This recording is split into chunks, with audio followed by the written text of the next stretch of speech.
Good morning! Di mo makatawa. Happy Thursday, guys! And thank God, it's Thursday! Ayan, hi! Hey, what's up? Suot ko pala yung binili ko sa, alam niyo na kung saan. Sa may ukay-ukay doon sa may Casimiro. Nakita niyo naman to. And then, lipstick ko yung from Beb Maria from Australia. Ngayon ko na ulit siya nagamit kasi there na siya sa blush on ko. Ang init, grabe. Magpapa-ano pa pala kami, car maintenance. 11:30 na. Ginising niya ako 8:30. Sobrang sabi ko, antok na antok pa ako. As in, alam yun, iba yung antok ko ngayon. Like dati, ang bilis-bilis ko magising. Parang, konting galaw niya na nagigising ako ngayon. Parang tulog mantika na ako. As in, literal. Ngayon lang naman. Dahil nga, siguro sa dinadala kong ito. Dinadala talaga. Ayan, ang grabe init. Doon na kami siguro kakain, magbe-breakfast. Pero nag-ano ako, biscuit ako. Ang sarap nung binigay nung office mate niya. Ay, nung team niya, sa isa sa mga team niya, yung parang puto seco from Bulacan ata yun. Nakalimutan ko yung tawag, pero nakita niyo yun. Ang sarap nun kasi mahilig ako sa mga parang puto-puto seco. Kaya yun ang ginagawa kong breakfast o kaya snacks, mga ganyan. Ang init. Wala pa aircon. Wala ba? Tagal. Tapos, bibili kami mamaya ng ng cartolina for for gender reveal. Ngek, di naman na-shoot. Bibili kami, yun na lang gagamitin namin kaysa magpa-print kami, ibilog-bilugan na lang namin. Yung, ikakat na lang namin sa bilog. Para, mas bright siya, maganda tignan sa box. Kasi di ba black yung, black yung background niya. Ayun. So, later na lang ulit, guys. Well,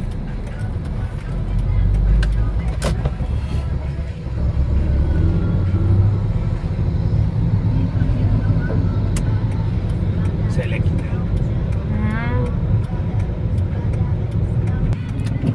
Ano sa customer scribble. Sana wala masyadong tao. Ito na kami. Itsura dito, diba? Comfy. Super comfy. Ayan. So we're here at Staging Lanes and you can see it's car maintenance day. So it's natin doon. Nakasalang na siya. View. Para sa kanya. Number 8 pa kami. Change oil. 8 talaga, no? Change oil, tune up, brakes. So, Sabi ko isahan na kasi mga anak ako, diba? I mean, para mas okay na kondisyon yung kadibayan ng gumasa. Mas malaking gastos namin ngayon kaysa last year kasi papaayos yung mga brakes, ganyan. Okay na yan, sabi ko. Importante yung safety naman namin, di ba, yung pabayaran doon. Kaya okay na rin. Face lang. Yung pusod ko parang lalabas na eh. Tuwing kami dito sa ng kainan sa Sinangag Express kung bukas pa. Ano daw? Okay na? Lakad mo na kami.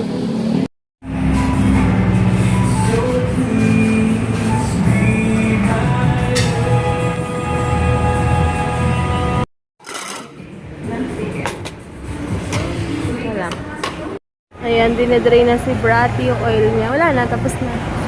Konti na lang. Yay! Mayroon kaming binigyan kami, oh. Kasi di ba dati, every month tayo nandito. Ilang pera yung naubos nila. Kaya every year, meron. Isa may kiklaim yan. Sige. Later na lang. O baka makalimutan. Matapon mo pa. Ay, nako. Matatapon pa yan eh. Meron kaming free. Thank you. Ayan, may bagong blood na si Bratty. Yay! Mas titipid na kami sa gas ngayon. Heinz, team blue or team red? Kayo guys. Ha? Ang sarap ng slush nila, strawberry. Slush ba yan? Kaya pala masarap. Order kami ng chorizo. Sabi ni Rory. Na-miss namin to kasi ito yung kinakain namin ng college days namin na. Diba? Ito lang nakita ko bago kami umalis. Wala na ako ng pag-asa kanina. Sarap, in fairness ha. Sarap ng cheese, chorizo, basta. Stress ako sa asawa Nilingit ko sa'yo, ano nakatabi bila na. Oo. Sige. Bakit? Ano ba yung... Papakita ko sa'yo. Papakita ko sa inyo mamaya. Kasi may discount na. Dating magkano? 1-4 something. 1,400, tapos naging 1,000 na lang Para daw. sa akin, no? Kasi friend naman nila ako. Pero kuya rin. Ah, talaga? Tapos Hindi ko na siya bibilan ng gift. Hindi ko na yung dalawa yun. Nung isa lang. Fair yun eh. Para po ito. Pero binigay na nga. Gusto ko lang. Pagkapasok ko dito, tuwan-tuwa, parang nagpamakaawang bata. Inuuto-uto pa ako bago niya bilhin. Sabi niya pa, sabi ko doon, kausapin ko muna yung misis ko kung papayag kasi mainit ulo. Sabi niya, sige, himasin. Sabi nila, kuya doon. Sige, himasin mo muna yung misis mo. Sabi ko. Tapos pagbalik ko doon, sabi ko, boss, sabi ko sa misis ko, ang ganda niya. Ay, binigyan ako ng pera. Sabi niya, ganyan dapat, sir. Si misis dapat ko na maganda bago sa sakyan. Naloka. Ayan, ongoing na kami. Ay, hindi mo na kaya mga nagawa. Kasi hindi siya. Ano yan? Ano naman. Ano yan? Hindi siya naman po. Apat na apat. Siguro tayo ito para hiramin lang yan. Naloka. Nakita ko sa inyo yung binabili sa akin ni Heinz Churro, tuwan-tuwa. Matagal yun na kasi gusto talaga yan. Ganda nito. So, ayan. Hello, kayan yun. And since may ham na kami, bibigyan na lang namin to sa lolo't lola ko. Kasi Photocopy ako mabilis lang. meron pa ako dun sa bahay. Ano, parang wala. 1/4 pa lang ata nakakain natin, diba? Baka Ano muna kay Mimi. Yep, anuhin ko naman super daming ham, diba? So, Kiss-kiss sa ka lolo't lola muna. ko na. Kiss-kiss ka muna kay Mimi. Ay, tapos bili na rin tayo ng ano, ididikit sa box. Ah, yung karto rin. Oo. Sige, ako na bibili. Bahay ka lang, ha? Sige. Dinaanan namin, super fast lang kami dahil habulin namin yung alignment naman. Kasi yung wheel alignment nila, 750 pesos. Mahal din. Doon sa may Zapote, 250 or 300 lang. Pero diba, panalo pa rin. Kaya yun ang ginagawa namin. Kasi hindi kami pwedeng hindi magpa-align ng gulong. Dahil uubusin yung Dahil gulong. uubusin yung gulong namin kasi tinanggal to dahil sa brakes. Ibang-iba yung handbrake namin ngayon. Excited na ako mag-drive mamaya pa uwi. Diba? Kasi inayos yung brake. Hindi namin akalain may package pala sila doon. Dati, nagbabayad kami change oil lang. Tapos 1,000 lang naman yung difference. Aayusin na yung brake namin. Hindi pa namin pinapagawa. Nagtataga yearly yung ano. Yearly talaga yung brakes, no? Kahit hindi masyadong ano, no? Oo. Kasi ginagamit mo lagi yun eh. Oh, sakto. Ito mo sabi nila sa 2 years, ang dami daw hangin. Ready na kami magparehistro ng sasakyan sa January na. Ayun, lolo't lolo ko tuwan-tuwa naman sa hamon. At least, diba, may hamon sila. Kasi, busy-busy yung mga anak nila, yung mga ibang tito ko. Dahil yung isa, busy. Isa pa si tita ko na hospital dahil naoperahan na naman siya. At least, diba, Kaya at least, we made someone happy. Basta tayo bibili ng ano. Doon, no, ako na lang bababa kaya. Sige. Cartolina, blue and red. Sky blue, ah. Ayan, ang labo. Dito kami nagpapa-align. Check mo muna. Dito muna ako. Oo, align ka muna. Straight na. Touch. Parang hinaya ako sa 300. Diba sabi ko doon, sa'yo, kasi sabi ko sa'yo, diba, straight yung manibela natin. Kasi mapapansin mo yung kapag nagpapa-alignment ka, gumakabig pero yung mas manibela. better na safe na At least lang. safe. Kasi Tignan mo, yan o, diretso, wala, diba? kasi wala pang 1 minute. Pero may inaayos naman si Kuya doon kanina. Pero the rest okay naman daw.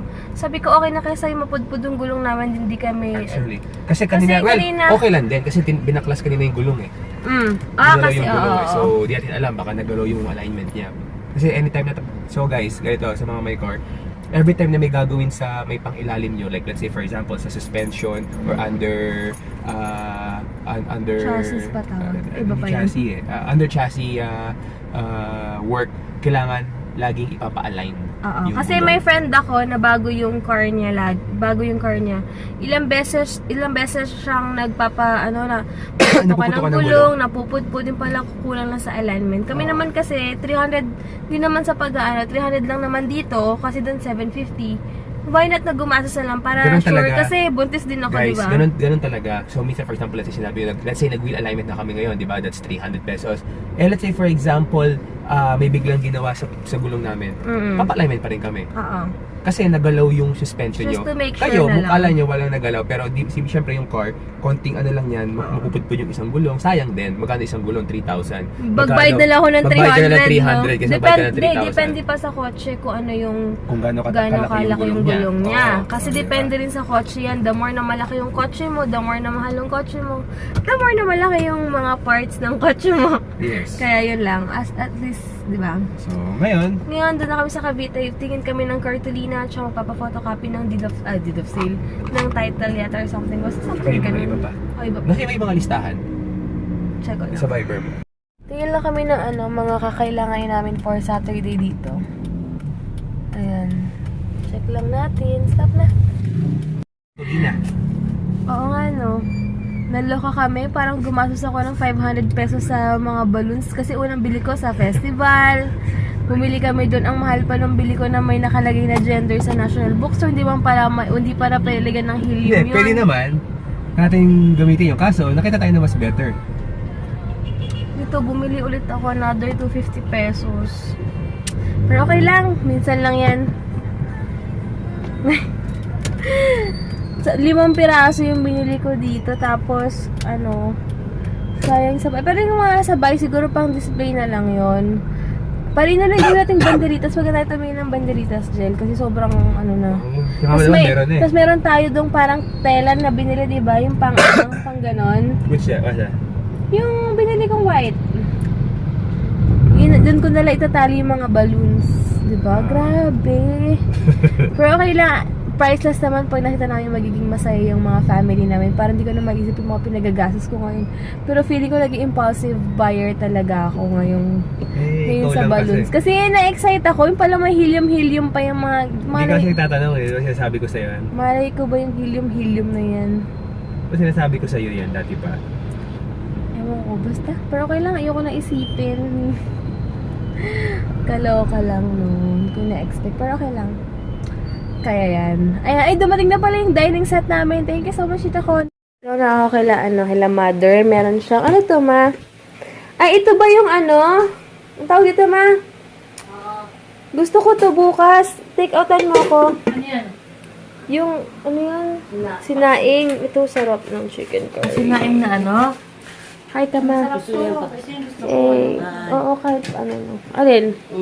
Si Tabex. Hi, Tabex. Ay, naku. Kumana ko sa rin ito dyan. Ayaw niya.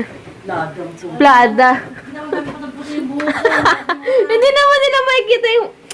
bakit yung kanin basa? Leche. Ayan eh. Next, ayoko. Leche Sana plan. umabot sa Sabado to eh. Leche Pero plan. mukhang hindi naaabot. Ano pala yung bigay sa amin? May pillow. Ito yung mga white, may pink. Ayan. Ayan. Ang dami. Super duper thank you, Tita Lay. Meron pang modest maternity cottony soft pad. O, diba? Kompleto. Katuwa. Excited na ako sobra. As in, na amoy baby pa. Alam mo, may ganto-ganto pa, oh. Ito kasi yung mga hindi masyadong nagamit ng baby niya dahil nga super bilis na niyang lumaki. So cute! Ang cute-cute. Pero feeling nga daw nila mga ilang buwan lang ito magagamit kasi yung mga baby ngayon super daw, mabilis lumaki. Pero grabe, diba? Sobrang dami. Papalaban pa to kala mama. Ang dami, oh. Ang cute. Excited na talaga ako. Super excited na. Si Joya nawawala na sa eksena. Si Ate Jonah, nag-shopping na naman, oh. Kami nga wala kaming nabili, oh. National sa 14 pesos.